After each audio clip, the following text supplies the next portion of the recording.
కేవలం బిడ్డల కోసం చేసుకుంటుంది. నాకు బిడ్డలు కావాలయ్యా. ఈరోజు పిల్లలరా, మిమ్మల్ని మీ తల్లిదండ్రులు కని ఉన్నారు. మీరు వ్యర్థమైన పాత్రలు కాకూడదు. దేవుని సన్నిధిలో వాడబడాలి. ఆ రోజు నాకు ఒక బిడ్డనిస్తే ప్రభువా అని హన్న అడిగింది. ఏమని తెలుసా? నాకు ఒక బిడ్డనిస్తే ప్రభువా, ఆ బిడ్డను నీ కోసం పెంచుతానయ్యా, ఆ బిడ్డను నీ సన్నిధిలో ఉంచుతానయ్యా అని మాటిచ్చి, దేవుడికి మాటిచ్చి వెళ్ళి ఏమండి తర్వాత ఎలకానా దగ్గరికి వెళ్ళింది. అప్పుడు కొన్నాళ్ళకి సమూయేలు పుట్టాడు. సమూయేలు పుట్టితే 3 సంవత్సరాల ప్రాయం. అర్థమవుతుందా పిల్లలు? మీకు అందరికీ అర్థమవుతుందా? సమూయేలు ఇంకా పుట్టక మునుపు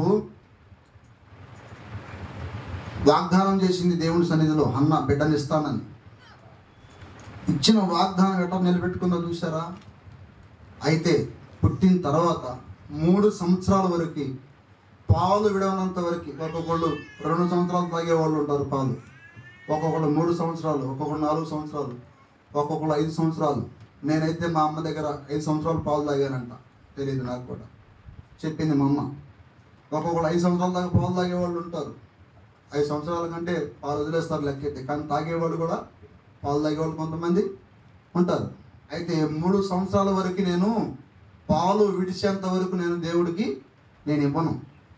తర్వాత నేను దేవుడికి అప్పచెప్తానని వాగ్దానం చేసుకుంది. దేవునికి స్తోత్రం కలుగును గాక. అయితే చేసిన వాగ్దానము, దేవుడిచ్చిన ఆ బిడ్డకు తగినట్టుగా ఎవడు తీసుకున్న తీర్మానం ఏదైతే ఉందో చూసారా? నా దేవుడికి ఇస్తానని నేను కోరుకున్నాను, అది నేను ఇంకా కంపల్సరీగా ఇచ్చేయాల్సిందే. లేకపోతే ఏమంటే ఏమో ఎట్టుపోయి ఏమో వచ్చిద్దో. అబ్రహాం దగ్గరికి వెళ్ళి, అబ్రహామా నీకు కలిగిన కుమారుడు నాకు ఇస్తావా అంటే, బాగా వినండి 2 మాటలు. నీకు కలిగిన కుమారుడు నాకు ఇస్తావా అంటే అబ్రహాం ఏడ్చుంటాడా లేదా? ఒక మాట చెప్పండి. ఏడ్చాడా? 100 సంవత్సరాల ప్రాయంలో లేక ఓ బిడ్డనిచ్చి నాకు మళ్ళీ అడుగుతావేంది అనే ఆలోచన వచ్చిందా లేదా? లేదా? రాలేదా? నేను చెప్పనా? వచ్చింది, వచ్చే ఉండిద్ది కూడా. ఎందుకంటే తెలుసా? ఎందుకంటే మనిషి కదా అబ్రహాం కూడా మనిషే, కానీ భక్తుడు, యథార్థవంతుడు, నీతిమంతుడు మనిషే. సహజంగా మనిషిలో ఉన్న ఆలోచనలు ఏంటంటే, మనిషికి ఒక ఆలోచన ఉంటుంది. ఒకవేళ ఇస్తే, ప్రతి ఒక్కరు అదే ఆలోచన ఉంటుంది. ప్రతి ఒక్కరికి ఇస్తే మళ్ళీ ఇవ్వటం అంటే కొంచెం ఏమండి. ఇప్పుడు మనం అప్పు తెచ్చుకుంటాం డబ్బులు, నిజం చెప్పండి, అప్పు తెచ్చుకునేటప్పుడు సరదాగా నవ్వుకుంటా ఎట్లా తెచ్చుకుంటాం. ఇచ్చేటప్పుడు నవ్వుతా ఎడుతావా? ఎందుకని? ఏందండి నేను చెప్పేది నిజమా అబద్ధమా చెప్పండి. మీరే చెప్పలేదు. మీరు నిజమేనా?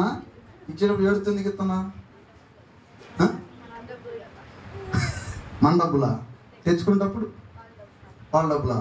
అబ్బా చెల్లి బాగా చెప్పిందిగా. తెచ్చుకునేటప్పుడు అంట వాళ్ళ డబ్బులు అంట, ఇచ్చేటప్పుడు అంట మన డబ్బులు అంట. అంటే వాస్తవమే, నువ్వు చెప్పింది మాట వాస్తవమే. తెచ్చుకునేటప్పుడు మనం ఏ కష్టం లేకుండా వాళ్ళు ఇచ్చింది మనం తెచ్చుకున్నాం, ఓకేనా? అయితే ఆ గడువు వచ్చిన తర్వాత ఇచ్చేటప్పుడు మనం కష్టం చేసి, చెమట వచ్చి, చాకిరి చేసి ఇస్తున్నాం కాబట్టి కొంచెం మనసుకి లెక్కైతే ఇవ్వాలి. ఎందుకంటే మనం ఒకరికి అచ్చి ఉండకూడదని దేవుని వాక్యంలో రాయబడి ఉంది. ఇవ్వాలి. ఒకరికి మనము అచ్చి ఉండకూడదు. అంటే అచ్చి అంటే అప్పు, బాకీ ఉండకూడదు, ఇచ్చేయాలి. మరి ఇచ్చేసేటప్పుడు ఎందుకు ఆలోచన చేయాలి? మనం చేయకూడదు కదా. అది ఎట్ట తల తాకట్టు పెట్టైనా సరే అది ఇవ్వాలి. ఎందుకంటే మనకు నమ్మి వాళ్ళు ఇచ్చారు కాబట్టి, మనం ఏదో ఒక విధంగా ఎట్లాగైనా సరే ఆ సమయానికి దేవుడి మీద భారం వేసి ఇచ్చేయాలి. అవునా కదా? ఇప్పుడు అబ్రహాం కూడా ఇప్పుడు బిడ్డని ఇవ్వాలా వద్దా? ఎట్లా ఇవ్వాలంటే, ఇచ్చింది ఎవరు? జీవం కలిగిన దేవుడు. ఇచ్చింది జీవం కలిగిన దేవుడు. మరి అడిగింది ఎవరు? ఇదేం పాయింట్? ఇటం ఎందుకు? మళ్ళీ తిరిగి ఇవ్వటం ఎందుకు అని అంటే, ఇక్కడ మనిషి బుద్ధిని దేవుడు కనిపెడతాడండి. అంటే వీడికి ఇస్తే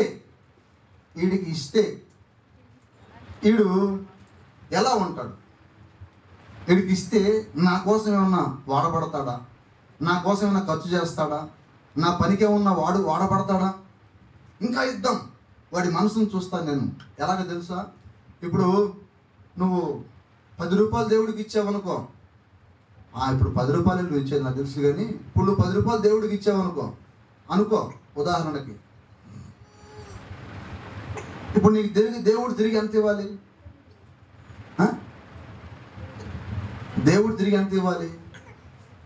ఏమండి, మనం ఏది విత్తుతామో మీరు జాగ్రత్తగా కనిపెట్టండి. నేను చెప్తున్నా, మీరు అంటే నేను వేరే రకంగా మాట్లాడలేదు, మీరు గుర్తుపట్టండి. మనం ఏం విత్తుతామో అదే. నువ్వు 10 రూపాయలు విత్తితే 10, 20 విత్తితే 100 విత్తితే 1000 విత్తితే 10,000 విత్తితే 1,00,000 విత్తితే 1,00,000 ఏమన్నా 2 లక్షలు కూర్చుంటా. అందుకని కరెంట్ కూడా పోయింది, చూసావా? మామూలు విషయం కాదు. ఏమండి, మనం ఏమి విత్తుతామో అదే కోస్తాం, అంతేనా? రైట్. ఇప్పుడు బిడ్డని విత్తాడు అబ్రహాం, మళ్ళీ బిడ్డను కోసుకుంటాడా లేదా? ఎట్లా కోసుకుంటాడు? ఇస్తేనే ఇవ్వాలి. ఇప్పుడు అడిగాడు కాబట్టి ఇవ్వాలి. కాస్త బాధపడ్డాడు ఇవ్వటానికి ముందు. ఎందుకు బాధపడ్డాడంటే మనిషి రూపంగా ఆలోచించాడు. దేవుడు ఇచ్చాడు అనే ఒక ఆలోచన ఉందో లేదో నాకు తెలియదు, కానీ ఉండొచ్చు, దేవుడు ఇచ్చాడు. కానీ మనకు వచ్చింది మనం ఎలా ఎమ్మటిని ఇవ్వగలుగుతామంటే, మనము ఇవ్వటానికి గర్భాలను మనము ఆసక్తి చూపలేం. ఎందుకంటే బాధ. ఎమ్మటిని ఇవ్వాలంటే మనకి ఇచ్చిన దాన్ని తిరిగి ఇవ్వాలంటే బాధ. అప్పు తెచ్చుకునేటప్పుడు ఎగిరెగిరి తెచ్చుకుంటాం, ఇచ్చేటప్పుడు ఏమో అబ్బా ఇవ్వాలా అని బాధపడతా ఉంటాం. అబ్రహాం కూడా అట్నే ఇచ్చాడు, మీకు తెలుసో లేదో. కానీ తర్వాత చివరాఖరికి నా దేవుడు ఇచ్చాడు, నా దేవుడికి మళ్ళీ నేను బాధ లేదంటారు. మనసులో ఉందా లేదా? అయినా నువ్వు ఎంత బాధపడినా, నువ్వు ఎంత ఇది కుమిలిపోయిన లోపల చివరాఖరికి మోరియా పర్వతం మీదకి బిడ్డను తీసుకెళ్ళాడు. చూసారా? దేవుడు చూశాడా లేదా? అది అబ్రహాం బాధపడినా సరే నాకు ఇవ్వడానికి ముందు వెనకాడలేదు. చూసారా? నువ్వు లేక 100 సంవత్సరాల ప్రాయంలో బిడ్డలు లేరు అబ్రహాంకి, అవునా? 100 సంవత్సరాల ప్రాయంలో 60, 70 సంవత్సరాలు, 90 సంవత్సరాల శారమ్మకి గర్భం ఉడిగిపోయింది. అట్లాంటి గర్భం ఉడిగిపోయిన స్త్రీకి ఇప్పుడు బిడ్డనిచ్చాడు, అవునా? బిడ్డను ఇచ్చాడు.